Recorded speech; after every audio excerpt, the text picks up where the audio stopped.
আমি আমার বোনদেরকে বলবো এবং আমার এই ভাইদেরকে বলবো, দাড়ি কেটে ফেলো। ছি ছি ছি, যখন নায়ক রাখা শুরু করলো তুমিও রাখা শুরু করলা। ছি ছি ছি ছি ছি ছি ছি ছি। দাড়ি কাটতা কাটতা, যখন নায়ক রাখা শুরু করলো তখন রাখা শুরু করলা। এখন যখন নায়িকারা কালারফুল বোরখা পরে, কিছু কিছু মেয়েরা ওই কালারফুল বোরখা পরে আবার ভিডিও করে। তার মানে আয়েশার আমালও নিবে না। আমার বোনরা আয়েশা, খাদিজা, ফাতিমা, হাফসা রাদিয়াল্লাহু তাআলা আনহুন্না আজমাইন, ওদের আমল নেবে না। নায়িকা পড়লে পড়বে।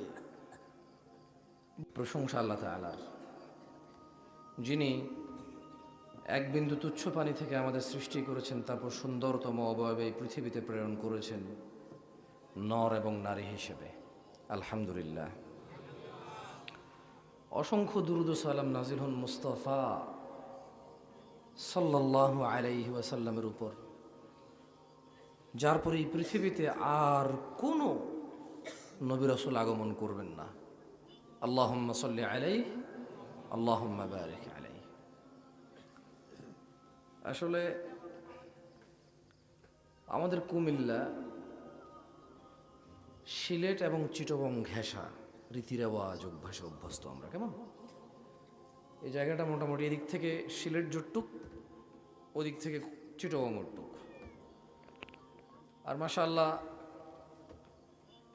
চিটাগং এবং সিলেট এই দুই জায়গা বাংলাদেশের বিভিন্ন,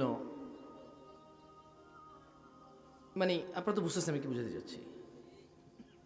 তো সুবহানাল্লাহ, আমরা একটু ওনাদের গা ঘেঁষা, আমাদের ধর্মীয় রীতি নীতি, ইভেন আমাদের কৃষ্টি কালচার যেটাই বলেন, কেমন এদিকে চাঁদপুর, ব্রাহ্মণবাড়িয়া, এই নোয়াখালী বা এর এরিয়াগুলো আমি দেখেছি, আমি গিয়েছি তো, প্রায় রান্নাবান্না মোটামুটি কাছাকাছি মিলে, কারণ যেখানে যাই টুকটাক তো খাওয়ায় সবাই আলহামদুলিল্লাহ। এবং বিয়ে শাদীর অনুষ্ঠান দেখলাম এখানে। আসলে বিয়ে, আচ্ছা বিয়ে এইটা আমরা জানছি কেমনে? দিন থেকে না? কবুল বলতে হয়, জবাব আনতে হয়, খুতবা পড়তে হয়, উকিল লাগে, মানে সাক্ষী অভিভাবক লাগে। এই পদ্ধতিগুলো কে শিখেছে আমাদেরকে? রাসূলুল্লাহ সাল্লাল্লাহু আলাইহি ওয়াসাল্লাম। আচ্ছা, কিন্তু আপনি বাংলাদেশের বিয়ে এরকম না। আপনি চিটাগং যাবেন একরকম বিয়ে, মানিকগঞ্জ যাবেন একরকম বিয়ে, আমাদের নাঙ্গলকোট যাবেন একরকম, এখানে হয়তো অন্যরকম, আমি জানি না। কারণ আমি যখন মানিকগঞ্জ এক ছোটো ভাইয়ের বিয়ে খেতে গেলাম 2014 সাল, তখন আমি বাংলাদেশে মাত্র আসছি। তো দেখলাম যে বিয়ের পরের দিন সকালে ওকে গোসল করাচ্ছে না, ওরা পাটার উপরে বসায় রাখছে, ভর্তা বানে যে। তা ওকে, ও হেঁটে হেঁটে আসতে পারবে না, ওকে ওর ভাবি একজনে কোলে করে নিয়ে আসতে হবে। এমনভাবে মনে হয় আপনার ধান দিয়া কুলা দিয়া ধান দুপা দেন নাই মনে হয় জীবন। আরে বাপরে বাপ, আরে বাপরে, আমার শিখে এগুলো না। আমার বয়স কম হইতে পারে, মানুষ কয় বিয়ে না করে দূরের লোকে যায় নাই, আমি দেখিনি এগুলো। কেন এই দেশে বিয়ে করার পরে মা জামাইরে, মানে ছেলের বিদায় দেওয়ার আগে কুলার মধ্যে ধান নেয় না, কি নেয় না, একটু ঘাস নেয় কি না, এটা লদ্দুফা কয়, কি কয়, লদ্দুফা কয় এটা। হ্যাঁ, আরে আমি তো আমার এলাকায় আসছি কথা বলতে, এই জন্য আমার সাথে মিলবে আপনাদের। অন্য জায়গায় লদ্দুফা বললে ওরা বোঝে না, বুঝছেন? সত্যি, ইভেন কুলারও সবাই কুলা কয় না। আমরা যে বিসিন কই, অনেকে শুধু হাত পাখা কয়, বিসিনও কয় না। বিসিন করলে অনেকে চিনে না যে জিনিসটা কি গুলো, কিন্তু এখানে তো আপনার বিসিন চিনেন নেই। বিসিন কি হাত পাখা না? যাক আলহামদুলিল্লাহ। মানে এইসব জায়গায় কথা বলতে ভালো লাগে। আমার মুখ দিয়ে যদি কোনো শুদ্ধ ভাষা নাও পারি, তো আমার এলাকার যে ভাষা এটা কয়ে দিলেই চলে, বুঝে। এখন মানে বিয়ে তাহলে আমাদেরকে কে শিখাইছে? সাল্লাল্লাহু আলাইহি ওয়াসাল্লাম। না, আমাদের বিয়ে তাহলে ভিন্ন হবে কেন? শিক্ষক যদি রাসূলুল্লাহ হয়, শিক্ষা যদি মুসলিমের জন্য হয়, তাহলে কেন ওকে ফজরের পরে গোসল করতে দিল না? সকাল 8টা বা 9টা বাজলো, তখন ওকে পাটার উপরে বসাইলো, ওর ভাবি ওরে কোলে করে নিয়ে আসলো, নিয়ে আসার পরে পাটার উপরে বসাইছে, এবং ও নিজে নিজে গোসল করতে পারবে না, মহিলারা কল থেকে নিয়ে আসা পানি ওর গায়ের উপর ঢালতেছিল। আচ্ছা, তো এর আগে আর একটা ঘটনা ঘটছে, ও বিয়ে করছে না তো, আমি তো আসলে ওর বিয়ের প্রথম দিন গেছি, আমি বাংলাদেশে তখন একদম নতুন, আমি এর আগে কোনো বিয়েই দেখিনি, যেটা সত্যি কথা, আমি জানতামও না যেগুলো হবে। কারণ আমি সৌদি আরব থেকে বড় হয়েছি, সৌদি আরবে মানে বাংলাদেশে যখন জীবনে প্রথম আসছি, আসার কয়েকদিন পরে সে আমি না গেলে বিয়ে করবে না একবার, আমি তো চিনি না টিনি না, আরেকজন আমার খালাতো ভাইয়ের ফুফাতো বাড়ি নিয়ে গেছি পথে, যদি আমি আবার পথ টথ ভুলে যাই এই জন্য। তো দেখলাম যে সে বিয়ে করছে, তার বউকে উঠায় নিয়ে আসছে, আনার পর ওকে ঘরে ঢুকতে দিচ্ছে না, মানে বউ যে রুম ওই রুমে ঢুকতে দিচ্ছে না, তালা মাইরা চাবি ওর ভাবিরা রেখে দিছে। এখন ওর টাকা দিতে হবে, এখন এই চাবির জন্য ও মহিলাদের সাথে হাতাহাতি করতে হচ্ছে। এই মহিলা কারা? ওর ভাবিটা বিয়েরা। হাসি তামাশা হচ্ছে, চাবি দিবে না, ওরা যাইতে দিবে না ওই রুমে। আমি যদি এলাম, এটা কি আল্লাহ, মানে কই আসলাম, মানে আমি তো কিছু বলতে পারি না, সইতে পারি না। আর তাছাড়া আমি খুব মানে, আপনি বিশ্বাস করবেন না, কারো মা বাপ মরে গেলে যেরকম মানুষ মানে হঠাৎ করে ধরেন আপনার সামনে মানুষ মরে গেছে, অবাক হয়ে যায় না? আমার মাথা মতো কাজ করতেছিল যে হচ্ছেটা, আমি তো বিয়েতে আসছি, কিসে আসছি, কিন্তু এখানে হচ্ছেটা কি আসলে। পরে দেখলাম যে মহিলারা হলুদ মাখলো ওরে, এর যে হলুদগুলো মাখছে পরের দিন এগুলোই মহিলারা আবার গোসল করে দিল ওরে। তা ওর বউ না, একদম উঠানের মধ্যে পাটা নিয়ে আসে বসায়া। পরে আমি ওরে বললাম যে কি হয়েছে, এটা তোমার কি হচ্ছে এগুলো, তুমি ফজর পড়ছো? সত্যি কথা, যখন আমি ঘুম থেকে উঠছি ওকে বললাম যে তুমি ফজর পড়ছো? মুচকে এসে বলে যে ভাই আমি তো গোসল করতে পারি নাই। ওর ছেলেটা ভালো, মানে অত খারাপ ছেলে না, যেটা সত্যি কথা, ছেলে হিসেবে ভালো। এখন 2টা কিডনি ওর ড্যামেজ হয়ে গেছে অনেক আগে, ওর মা একটা কিডনি দিয়েছে, আল্লাহকে সুস্থ করুক, ভালো ছেলে, অত্যন্ত ভালো ছেলে, আল্লাহকে সুস্থ করুন আমিন। খুব কষ্টে আছে, আল্লাহ ওর জন্য দোয়া করি না, আমি মুসাফির এসে দোয়া করছি, আপনারা দোয়া করেন, সবাই ভালো জায়গায় আছেন, এখন খুব কষ্টে আছে ছেলেটা, তখন সুস্থ ছিল। তাই বললাম যে তুমি গোসল করো নাই কেন, ওয়াই, তুমি বিয়ে করছো, আল্লাহ তোমাকে আজকে তোমার জীবনের সর্বোচ্চ নিয়ামত দিয়েছে। একটা মেয়ের হাত ধরলে তোমাকে লম্পট বলতো মানুষ, একটা মেয়ের কাছে চিঠি পাঠাইলে, মেসেজ পাঠাইলে ওর ভাই তোমাকে মারতে আসতো, ওর বাপ তোমার বাপের কাছে এসে বিচার দিত, কিন্তু ওই জায়গায় মেয়ের বাবা মেয়েকে সুন্দর করে সাজিয়ে গুজিয়ে, তোমার বাবা মা তোমার জন্য রুমটাকে কি সুন্দর, দেখলাম যে ওই যে খাটের মধ্যে দেখলাম যে ফুল দিয়ে দিছে, হলুদ কালারের ফুল, তারপর সুন্দর নতুন বিছনা চাদর দিছে, তোমার ঘরটাকে এভাবে ফুল ছিটাই দিছে তোমার এখানে, তোমার আত্মীয় স্বজন সবাই, ইভেন আমি কোথায় নাঙ্গলকোট থেকে আসলাম তোমার বিয়েতে অংশগ্রহণ করতে, তোমার আনন্দে শরীক হতে, তোমার আনন্দ বৃদ্ধি করতে, আমরা সবাই আসছি এখানে তোমাকে একটা মেয়ের সাথে মিলিত করতে। অথচ এই মেয়েটাকে তুমি যদি বিবাহ না করে এর হাত ধরতে, তোমাকে সবাই লম্পট বলতো, দুশ্চরিত্র বলতো, রেপিস্ট বলতো, খারাপ বলতো। অথচ এই মেয়ের বাবা ভাই ঋণ করে হয়তো, কর্জ করে হয়তো, অথবা হাদিয়া যেটা পাইছে মানুষ থেকে ওঠা দিয়ে ধুমধাম করে তোমার আত্মীয় স্বজন সবাইকে খাওয়ায়, নিজের মেয়েকে সুন্দর জামা কাপড় পরায়, তোমার রুমে তোমার হাতে তুলে দিছে, যাতে তুমি ওকে ওর সাথে সুন্দর সংসার করতে পারো, তোমার বংশ বৃদ্ধি হয়, তুমি যাতে তোমার জীবনের পূর্ণতা পাও। আল্লাহ নবী সাল্লাল্লাহু আলাইহি ওয়াসাল্লাম তো বলেছে বিয়ে অর্ধেক দিন, বিয়ে অর্ধেক কি, এমন একটা আনন্দের দিন আল্লাহ তোমাকে দিল, তোমার জীবনের পরিপূর্ণতা আল্লাহ দিল, যা করলে তুমি পাপিষ্ঠ হতা, লুচ্চা লম্পট বলে গণ্য হতা, যারা তোমাকে দুশ্চরিত্র বলতো, ওরাই তোমার জন্য একটা নেয়ামতের ব্যবস্থা করেছে। তুমি এই দিনে ফজর পড়লা না কেন, এত জঘন্য কাজ কেন করলো তুমি, আল্লাহর সাথে এত বড় নফরমানি কেন করলা? সে বললো যে ভাই আমাকে তো তালা মারে, মানে গোসল তো করতে পারতেছি না, এর জন্য রীতির আওয়াজ কি, রীতির আওয়াজ। আমি বললাম ঠিক আছে পালন করো, গোসল করো, আগে সলা আদায় করে নাও যাও। তখন মনে 8টা 8:30 বাজে, শীতকাল, কনকনে শীত, মানিকগঞ্জ ঢাকা, মোটামুটি আমাদের এদিকে যেরকম গ্রাম, এর চেয়ে তো বেশি গ্রাম। আমি দেখলাম যে পানি টানি এলাকা মিলে প্রচুর গ্রাম, কেমন বাঁশের ঝাড়টার অনেক কিছু, সো অনেক গ্রাম, মানে এখান থেকে অনেক গ্রাম, আমি যেটা বুঝলাম। ওখানে গেলাম, তো আমি বললাম যে ঠিক আছে গোসল করো, যে সলা আদায় করো। তুমি এত বড় নাফরমানি আল্লাহর সাথে কিভাবে করলো, অথচ আজকের দিন তোমার জন্য সর্বোচ্চ নেয়ামতের দিন ছিল, তুমি এই দিনে আল্লাহকে ভুলে গেলা, ছি ছি ছি ছি ছি ছি।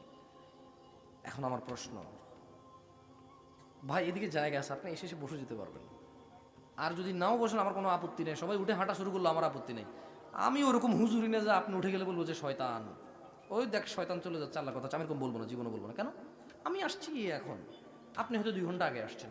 শারীরিক মানুষ এখন আর মানুষের আগ্রহ স্ট্রেংথ নাই, বুঝছেন, এখন অধিকাংশ মুরব্বী 40-35 বছরের মানুষের ডায়াবেটিস আছে, ঘন ঘন পেশা বসে, সো উঠবে যাবে, আপনাদের কোনো প্রবলেম হলে উঠবেন যাবেন, কোনো প্রবলেম নাই ইনশাল্লাহ। শুধু যেখানেই থাকেন একটু মনোযোগ দিয়ে কথাগুলো শুনলেই হবে। আমি আসছি শুনাইতে, আপনি আসছেন শুনতে, শুনলেই হলো, দেখা দেখি না হলেও চলবে।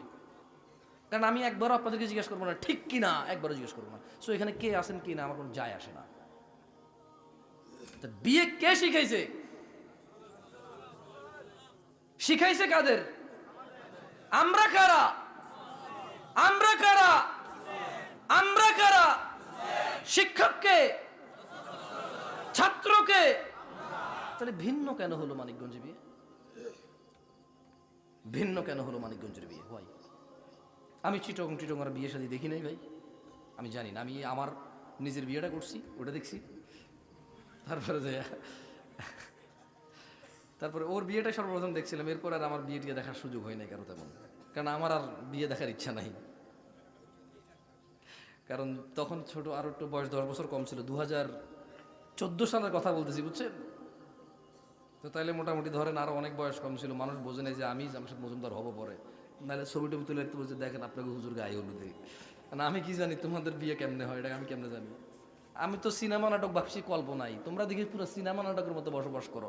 ওই নায়ক গলার মধ্যে আল্লাহু লেখা রাখছে, একদম গুন্ডা গুল্লি মারছে আর সে মরে নাই, আ করে মরে নাই কেন? পরে দেখলো যে আল্লাহর মধ্যে এসে গুলি লাগছে, এই জন্য বেঁচে গেছে। তুমিও আল্লাহ লইয়া ঝুলাও এখন।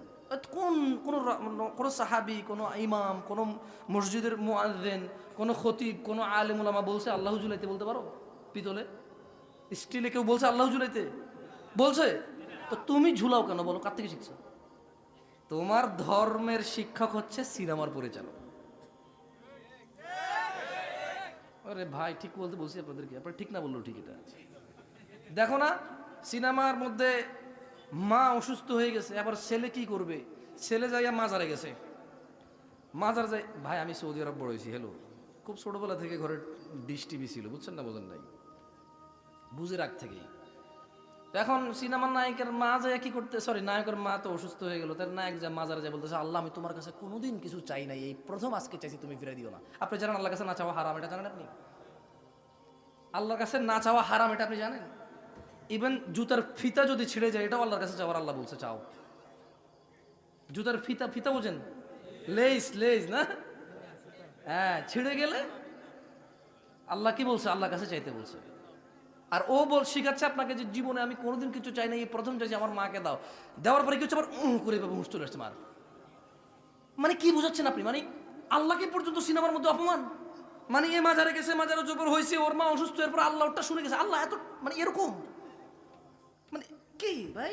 ভগবত গীতা, রামায়ণ, মহাভারত চলছে নাকি? হ্যাঁ, তো ধর্ম আপনি ওখান থেকে শিখছেন না। এখন এই জন্য প্রেম কোত্থেকে আসে?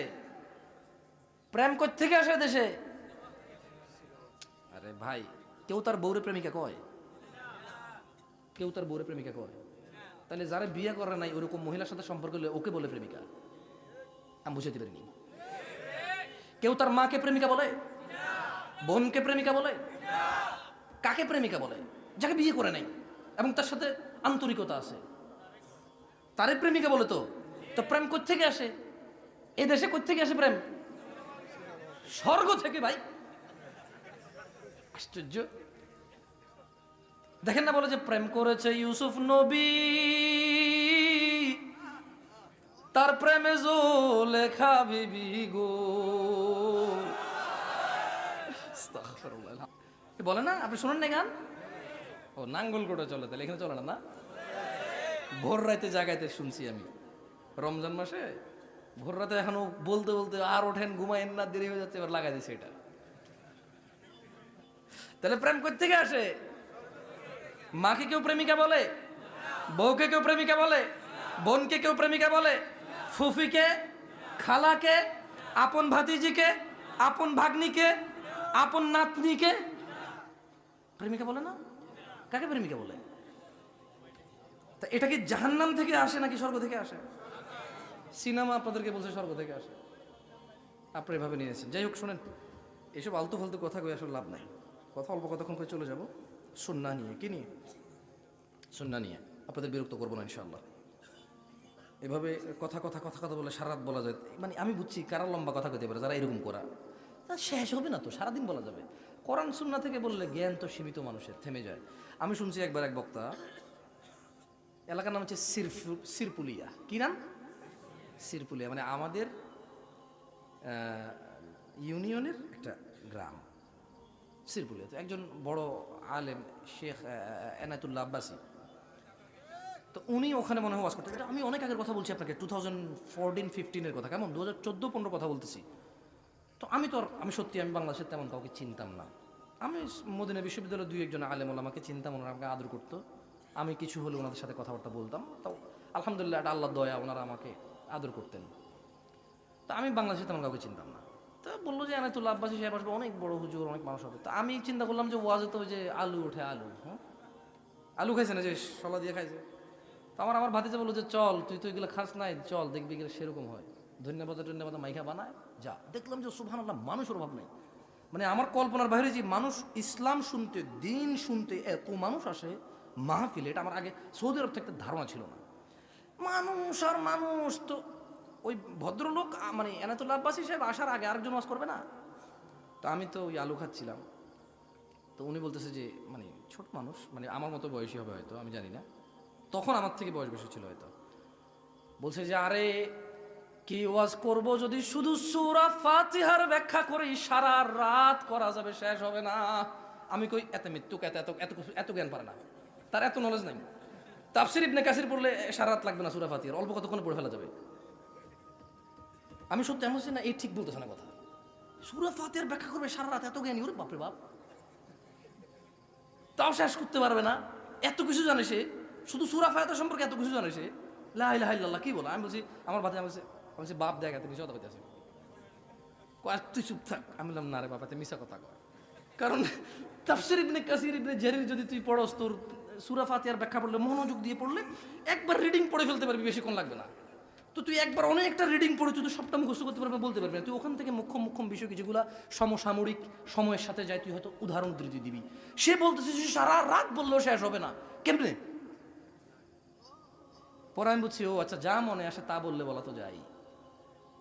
এখন আমি বুঝি যে না, সে মিথ্যা বলে নাই, সে সারা রাত বলতে পারবে, এটা ঠিক ছিল। তবে ওখানে অনেক মিথ্যা কথা বলতে হবে তাকে, কথা সে বলতে পারবে সারা রাত।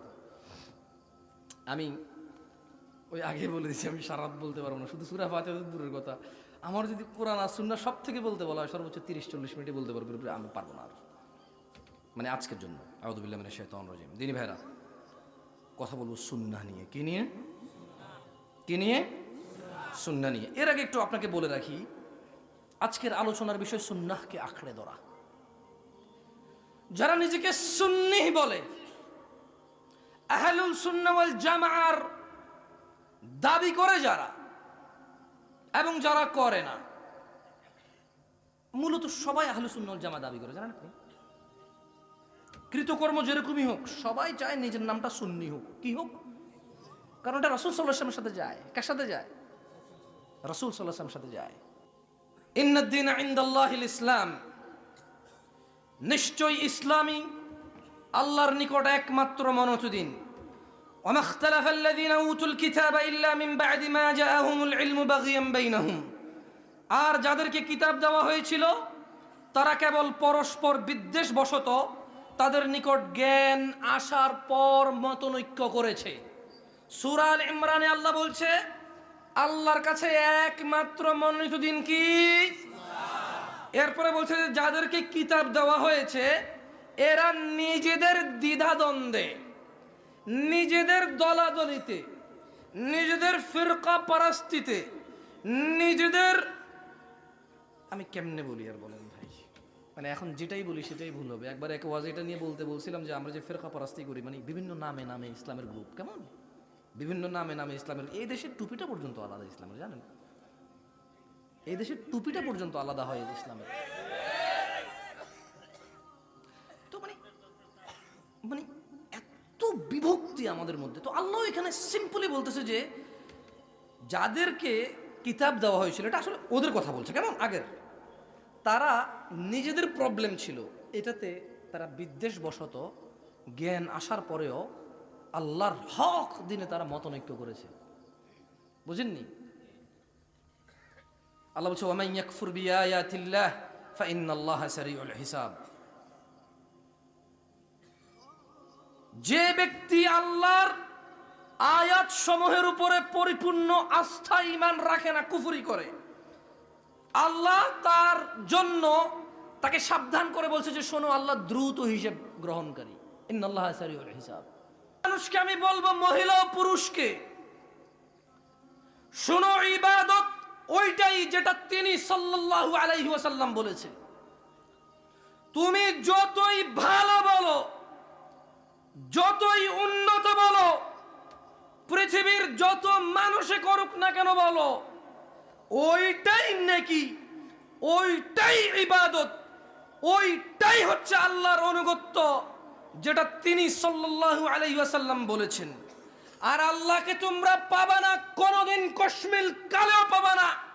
তিনি সুবহানাহু ওয়া তাআলা কোরআনুল কারীমে বলছেন, মান ইউতি'র রাসূল, যে রাসূলের অনুসরণ করে, অনুগত্য করে, ফাকাদ আতা আল্লাহ, যে রাসূলের অনুগত্য করে, ফাকাদ আতা আল্লাহ, সেই আল্লাহর অনুগত্য করে।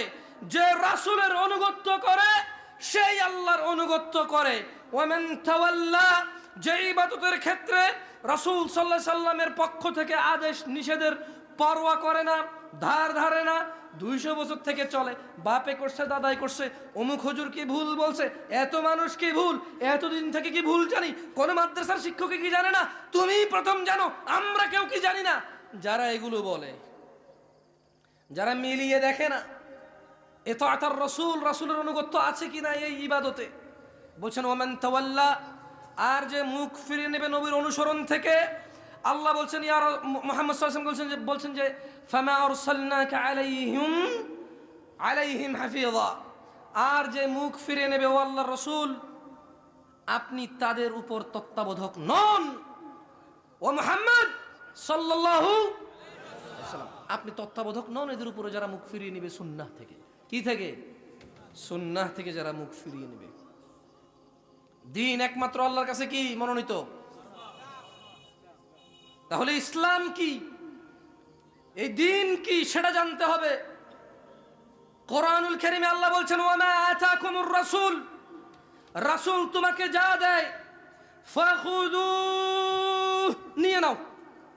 দিন কি আমার ভাইয়েরা ও আমার বোনরা, দিন কি? দিন হচ্ছে ওয়ামা আতাকুমুর রাসূল, রাসূল যা দেয় তা নিয়ে নেওয়া হচ্ছে দিন। ওয়ামা নাহাকুম আন ফান্তাহু, যা থেকে রাসূল নিষেধ করে তা ছেড়ে দেওয়া হচ্ছে দিন। আল্লাহ বলছেন ওয়াত্তাকুল্লাহ, ও মানুষ তোমরা আল্লাহর তাকওয়া অবলম্বন করো। ইন্নাল্লাহা শাদীদুল ইকাব, নিশ্চয়ই আল্লাহ শাস্তি দানে অনেক কঠোর। দিনী ভাইরা, আল্লাহ রাসূল সাল্লাল্লাহু আলাইহি ওয়াসাল্লাম তাহলে কতটুকু দিয়েছেন আমাদেরকে? প্রশ্ন, আমি এটা প্রশ্ন করতে চাই। কোরআনুল কারীমে সূরা হাশরে আল্লাহ বলছে যে ওয়ামা আতাকুমুর রাসূল, রাসূল যা দেয় তা নিয়ে নাও। কতটুকু দিয়েছে রাসূল? বলতে পারেন কতটুকু দিয়েছে? মানিকগঞ্জে পাটায় বসে ওকে গোসল করাইলো, তার মানে নির্দেশনা ওর কাছে নাই। কেমনে বিয়ে করবে? এখানে ছেলের মারা প্রথম বউ আসছে, কুলার মধ্যে চেরাগ রাইখা, আমি জানি না এখনো তো মোমবাতি রাখতে পারে, কুলার মধ্যে চেরাগ রাইখা, মধ্যখানে ধান রাইখা, একটু লদ্দুফা রাইখা, এটা কি কখন তো ধান দুফা কয়। ইয়েস, তার মানে আল্লাহর নবীর পক্ষ থেকে সে কোনো নির্দেশ জানে না যে বিয়ে কেমনে দিবে ছেলেকে, বিয়ে কেমনে করাবে তার ছেলেকে, তার ছেলের বউকে প্রথম দিন কিভাবে রিসিভ করবে সে জানে না। কেন জানে না? আল্লাহ নবী দেয় নাই? আল্লাহ রাসূল দিয়েছে নাকি দেয় নাই? কতটুকু দিয়েছে? কতটুকু দিয়েছে? দেবিদ্বারের মা ও বোনরা, দেবিদ্বারের ভাই ও বোনরা আমার, আন আব্দুল্লাহ ইবনে মাসউদ রাদিয়াল্লাহু আনহু قال, আব্দুল্লাহ ইবনে মাসউদ রাদিয়াল্লাহু আনহু থেকে বর্ণিত, তিনি বলেন, قال রাসূলুল্লাহ সাল্লাল্লাহু আলাইহি ওয়াসাল্লাম, আল্লাহর রাসূল সাল্লাল্লাহু আলাইহি ওয়াসাল্লাম বলেছেন, ইন্নাহু লাইসা শাইউন ইউকাররিবুকুম ইলাল জান্নাহ। ও মানুষ, মনোযোগ দিয়ে শোনো, রাসূল কতটুকু দিয়েছে এখানে রাসূল বলছে, ইন্নাহু লাইসা শাইউন ইউকাররিবুকুম ইলাল জান্নাহ ইল্লা ক্বাদ আমারতুকুম বিহি। ও উম্মতরা, আমি মুহাম্মদ সাল্লাল্লাহু আলাইহি সাল্লাম তোমাদের এমন প্রত্যেকটা জিনিস আদেশ করেছি, নির্দেশ দিয়েছি, ইউকাররিবুকুম ইলাল জান্নাহ, যা তোমাদের জান্নাতের নিকটবর্তী করবে। এমন প্রত্যেকটা জিনিস, এমন প্রত্যেকটা জিনিস, একটা সিঙ্গেল জিনিসও আমি বাদ দেই নাই। তোমাদেরকে নির্দেশ দিয়েছি প্রত্যেকটা বিষয় যা তোমাদেরকে জান্নাতের নিকটবর্তী করবে। ওয়ালাইসা শাইউন ইউকাররিবুকুম ইলান নার ইল্লা ক্বাদ নাহাইতুকুম আনহু। ও আমার উম্মতরা, এমন কোন বিষয় নেই যা তোমাদেরকে জাহান্নামের নিকটবর্তী করবে অথচ আমি নিষেধ করিনি, এমন একটা বিষয়ও নেই। সুবহানাল্লাহ। আমরা বিয়েই করতে জানি না, আমরা বিয়েই করতে জানি না। আমরা জুমাকে কেন্দ্র করে দাড়ি কাটি, আমরা শুধু সিরামিক, এসি আর মসজিদের জায়গা প্রশস্ত করে 2-3 তালা করার জন্য আমরা সুদি, ঘুষখোর, লম্পট, দুশ্চরিত্রকে আমরা মসজিদের সভাপতি বানাই। What else? If this is not, what else? যদি মসজিদ দোতলা করার উদ্দেশ্য না থাকতো আপনার, শুধু জুমায় 1 ওয়াক্ত নামাজ যারা পড়ে ওদেরকে আপনি জায়গা দিবেন, এদেরকে যদি আপনি 2 তালা 3 তালা করে দেওয়ার উদ্দেশ্য না থাকে, why he is the president of your masjid? Why is the leader of your masjid? Why? সে আপনার মসজিদের নেতা কেন? Why? Who is he? He don't even know how to read Suratul Fatiha. Even okay, Suratul Fatiha না জানা কোনো দোষের কিছু না, জানেন আপনি? যদি কেউ শেখার চেষ্টা থাকে এবং শুরু করে শেখার, সূরাতুল ফাতিহা, কোরআনুল কারীম না জানা কোনো দোষের কিছু না, যদি সে শেখার চেষ্টায় নিজেকে নিবেদিত করে এবং শিখতে শুরু করে। না জানা দোষ না তাহলে। কিন্তু সে তো 10 বছর সভাপতি, তার দাদা সভাপতি ছিল, তার বাপ সভাপতি, এখন সে নিজে সভাপতি। তার বাবাও পড়তে পারতো না, তার দাদাও পড়তে পারতো না, সে নিজেও পড়তে পারে না, কিন্তু সেই সভাপতি। ও এখানে মানে ভিন্ন, সরি আমি ভুল রেখে চলে গেছি। যে জায়গাতে সেই সভাপতি, রাইট? আরে মতোয়াল্লি হয় না, জায়গা দিয়েছে মতোয়াল্লি হয়, সরকারে লিখে দেয়, তারা তাদের বংশধররা এটা পরিচালনা করবে। ঠেকায় পড়ে এদেশে মসজিদ চালায় সভাপতিরা, জানেন? ঠেকায় পড়ে লিখে, সরকারে লিখে দেয় তো, বাপ দাদার থেকে করে গেছে, জায়গা জমি ওরা দিছে। ওরা মান ইজ্জতের বিষয়, বিয়ে সাথে দিতে জায়গায় জায়গায় বিচার টিচার করতে কাজে আসে। সো ঠেকায় পড়ে দেশের সভাপতির সভাপতি হয়। অথচ তিনি সাল্লাল্লাহু আলাইহি ওয়াসাল্লাম বলছেন, ওয়ালাইসা শাইউন ইউকাররিবুকুম ইলান নার ইল্লা ক্বাদ নাহাইতুকুম আনহু। ও আমার উম্মতরা, এমন কোনো বিষয় নেই যা তোমাদের জাহান্নামে নিয়ে যাবে অথচ আমি মুহাম্মদ তোমাদেরকে কি করিনি? আমি তোমাদেরকে নিষেধ করিনি। এমন একটা বিষয়বস্তু নাই, আমি তোমাদেরকে সব কিছু নিষেধ করেছি। আর আপনি হয়তো ভাববেন, এত হুজুর এত ওয়াজ করে, দেখি তো ফেসবুকে অনেকে কমেন্ট করে, আমি দেখি, আমাকে না হইলেও বিভিন্ন জায়গায় যখন 2-4টা কথা হয়, গোলমাল হয়, প্রচুর ছেলেপেলে দাড়ি নাই, ফেসবুকে গান বাজনায় ভরপুর, দুনিয়ার নোংরামি অশ্লীলতাতে ভরপুর, নিচে দিয়ে কমেন্ট করে যে হুজুররাই ভালো না, এজন্য আমরা দিন ইসলাম শিখতে পারতেছি না। বলে কি না? বলে কি না? শোনো, আবু হুরায়রা থেকে তোমাকে একটা কথা বলে রাখি, তুমি হুজুরদের দোষ দেওয়া বন্ধ করে দাও ভাই। আমি জানি আমাদের দোষ আছে, আমি মানি আমাদের দোষ আছে, দোষ ছাড়া কি মানুষ হয় নাকি?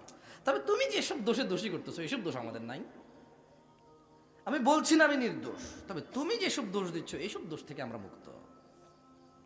আন আবি হুরায়রা রাদিয়াল্লাহু আনহু قال, আবু হুরায়রা রাদিয়াল্লাহু আনহু থেকে বর্ণিত, তিনি বলেন, চলো হাদিসটা আমার সাথে পড়ো, যে আল্লাহ নবী সাল্লাল্লাহু আলাইহি ওয়াসাল্লাম বলেছে, বলো বাদাল ইসলাম, জোরে বলো বাদাল ইসলাম গরিবা, বাদাল ইসলাম গরিবা। কোথায় চলে যাবে? আমি চায়না গিয়েছি, মানুষ ইসলাম নামে শুনিনি। আমি চায়নায় ইয়ানতাই গিয়েছি। কোথায়? ইয়ানতাই, বিশাল বড় প্রদেশ।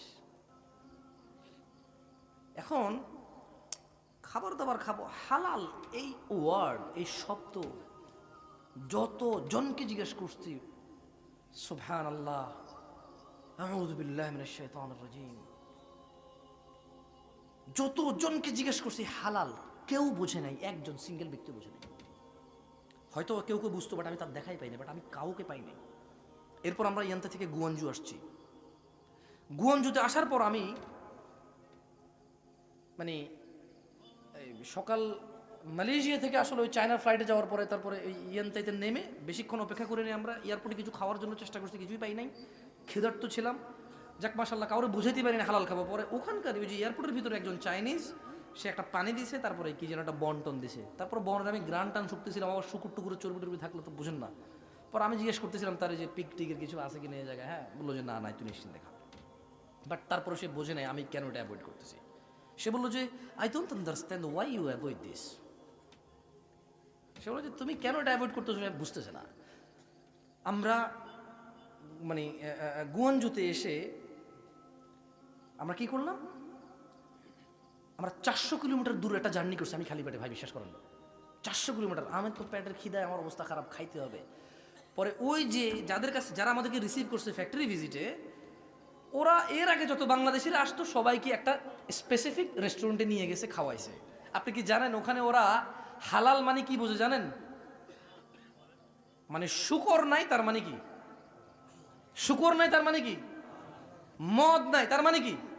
হালাল। কিন্তু যে বিসমিল্লাহ বলে জব যে করতে হয়, বিসমিল্লাহ বলে জব করতে হয়, যেটা তোরা জানে না। এবং বাংলাদেশিরা, পাকিস্তানিরা, ইন্ডিয়ানরা, সৌদিরা, কুয়েতিরা, এ পুরো পৃথিবীর সমস্ত মুসলিম আমরা অপারগ হয়েছি। আমরা ওদের কাছে গিয়েছি কিন্তু আমরা ওদেরকে বুঝাইতে পারি না যে ইসলামে বিসমিল্লাহ বলে আল্লাহর নাম ব্যতীত যদি কোনো পশু জবাই করা হয় তা খাওয়া যাবে না। এই মুসলমানরা যারা যায় তার মানে সবার কথা জানি না, কেউ কেউ হয়তো খাইছে, ও শুকর নাই, মদ নাই, ঠিক আছে খাও। এখনো চাইনিজ যারা আমাদেরকে রিসিভ করছে তাদের একটা আইডিয়া হয়ে গেছে যে যেই রেস্টুরেন্টে মদ আর শুকর নাই, পর্ক শুকর নাই, ওটাই হালাল, ওটাই কি হালাল। আমি ওখানে খেতে পারলাম না ভাই, আমার রুচি হলো না, আমি ক্ষুধার্ত। এরপর আমরা ওই ফ্যাক্টরি থেকে আবার 400 কিলোমিটার দূরে আসছি যেখানে আমাদের থাকার কথা। আসার পর আমি গুগলে সার্চ করে দেখলাম যে কোনো তেমন কিছু পেলাম না। একটা বাংলাদেশি রেস্টুরেন্ট পাইছিলাম গুগল ম্যাপে, আর একটা লেবনানি রেস্টুরেন্ট পাইছি। আপনি বিশ্বাস করবেন, এরপরে আইসা ওই লেবনানি রেস্টুরেন্টে ঢুকছি, ঢোকার পরে খানা খাইতে বসছি, রাতের কয়টা বাজার বলে বুঝাইতে পারবো না। এরপরে আমি ওই যারা আমাদেরকে রিসিভ করছে চাইনিজ, ওদেরকে বললাম যে তোমরা কি এটা খাবা? সে আমার কি জবাব দিয়েছে জানেন? বলছে যে উই ইট এভরিথিং। সে আমার কি বলছে?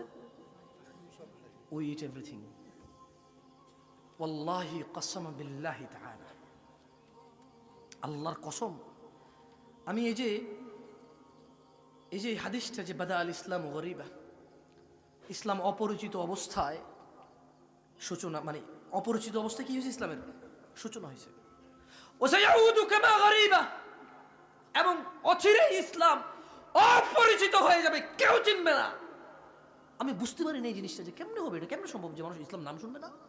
আচ্ছা, সে ধর্ম মানলো না, সে গুনাহ করলো, শিরিক করলো, মদ খেলো, জুয়া খেলো, জানা করলো, মারামারি করলো, খুন করলো, ডাকাতি করলো, ইসলাম জানবে না মানে কি? অপরিচিত মানে কি? মানে হোয়াট? ইসলাম কি? আমি চায়না ইয়ান্তাই আর গুয়ানজুতে গিয়ে, গুয়ানজুতে মুসলিম কিছু এরিয়া আছে কেমন, যখন আমি ইয়ান্তাই ছিলাম এবং গুয়ানজু যখন 400 কিলোমিটার দূরে গেছি, চায়না তো মানে 130-140-150 কোটি মানুষ হবে, রাইট? এই বিশাল জনসমুদ্রের কেউ, ওয়াল্লাহি যারা আমাকে 2-3 জন ছিল ঘুরেছে, আমাদেরকে বললো যে did you ever heard about Islam? সে বললো যে sorry, I am sorry, I don't know. সে বললো জানি না। আমি বললাম যে হোয়াট রিলিজিয়ন ইউ আর, তুমি কোন ধর্মের? বলে যে I don't have any religion. এমন না যে সে বৌদ্ধ ধর্মের, এমন না যে সে বৌদ্ধও না। আমি তো ভাবছিলাম যে চাইনিজরা হয়তো বৌদ্ধ, বুদ্ধিস্ট। ওরা আসলে এমন এক নেশন তৈরি করতেছে যারা কোনো ধর্মই মানে না। তারা যা দিবে তা খাবে, যা দিবে তা খাবে, রুচি হইলে, রুচি না হইলে খিদা লাগলে খেয়ে ফেলবে। কোনো ধর্ম নাই, কোনো কি নাই, ধর্ম নাই। আমি আমার বোনদেরকে বলবো এবং আমার এই ভাইদেরকে বলবো, দাড়ি কেটে ফেলো। ছি ছি ছি, যখন নায়ক রাখা শুরু করলো তুমিও রাখা শুরু করলা, ছি ছি ছি ছি ছি ছি ছি ছি। দাড়ি কাটতা কাটতা যখন নায়ক রাখা শুরু করলো তখন রাখা শুরু করলো। এখন যখন নায়িকারা কালারফুল বোরখা পরে, কিছু কিছু মেয়েরা ওই কালারফুল বোরখা পরে আবার ভিডিও করে। তার মানে আয়েশার আমালও নিবে না। আমার বোনরা আয়েশা, খাদিজা, ফাতিমা, হাফসা রাদিয়াল্লাহু তাআলা আনহুন্না আজমাইন, ওদের আমল নেবে না। নায়িকা পড়লে পড়বে।